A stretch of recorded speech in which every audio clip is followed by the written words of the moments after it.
KCR అంగీకారంతోనే Rayalaseema lift Sangameswaram కడుతున్నారు sir అని వార్తలు వచ్చినా పట్టించుకోలేదని చెప్పేసి బండి సంజయ్ గారు అంటున్నారు.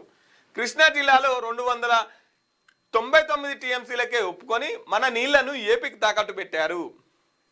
కాళేశ్వరం పాలమూరు ప్రాజెక్టుల్లో దోపిడీ అని చెప్పేసి నిన్న బండి సంజయ్ గారు అంటున్నటువంటి పరిస్థితి.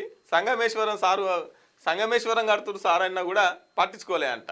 ఇక ఏదైతే 555 టీఎంసీలు రావాల్సిందో మనకి, కానీ 299 టీఎంసీలు చాలని చెప్పేసి మిగతా నీళ్లను ఆంధ్రకి ఎత్తుకపో అని చెప్పింది కేసీఆర్ అని చెప్పేసి బండి సంజయ్ గారు అంటున్నారు. ఇక మొన్న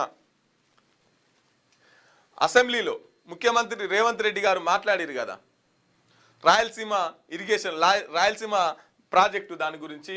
ఇక దాది బాగా దుమారం రేపుతుంది. ఏంటంటే అది 2020లో ఆ ప్రాజెక్ట్ ఆగింది. అప్పుడు ఉన్నది ఎవరు ముఖ్యమంత్రి? 2023లో ముఖ్యమంత్రి రేవంత్ రెడ్డి గారు వచ్చారు. కానీ ఆ ప్రాజెక్ట్ ఆగింది 2020లో. అప్పుడు ముఖ్యమంత్రి ఎవరు? తర్వాత ఇప్పుడు ఏం చేస్తున్నారు వైసీపీ వాళ్ళు అంటే, చూసిన రాయలసీమను ఎండబెడుతున్నది, రాయలసీమకు ద్రోహం చేస్తున్నది చంద్రబాబు గారే. స్వయంగా తెలంగాణ ముఖ్యమంత్రి స్వయంగా చెప్తున్నాడు, నా మాటిని రాయలసీమ ప్రాజెక్టుని ఆపిండు అని చెప్పేసి ఇక్కడ ఉన్న రేవంత్ రెడ్డి అంటున్నాడు. కాబట్టి రాయలసీమకు ద్రోహం చేస్తుంది చంద్రబాబు గారే అంటున్నారు. వీళ్ళు ఏమంటున్నారు, మా టైంలో స్పీడ్గా రాయలసీమ లిఫ్ట్ 1000 కోట్లు ఖర్చు చేసి వేగంగా పనులు చేశాం. రాయలసీమ నెల్లూరుకు ఆ ప్రాజెక్టు సంజీవని. తెలంగాణ టీడీపీ కార్యకర్తలతో చంద్రబాబు కేసులు వేయించారని వ్యాఖ్య. మా టైంలో స్పీడ్గా నడిచింది రాయలసీమ లిఫ్ట్ ప్రాజెక్టు. ఇక 1000 కోట్లు ఖర్చు చేసి శరవేగంగా పనిచేసినాం.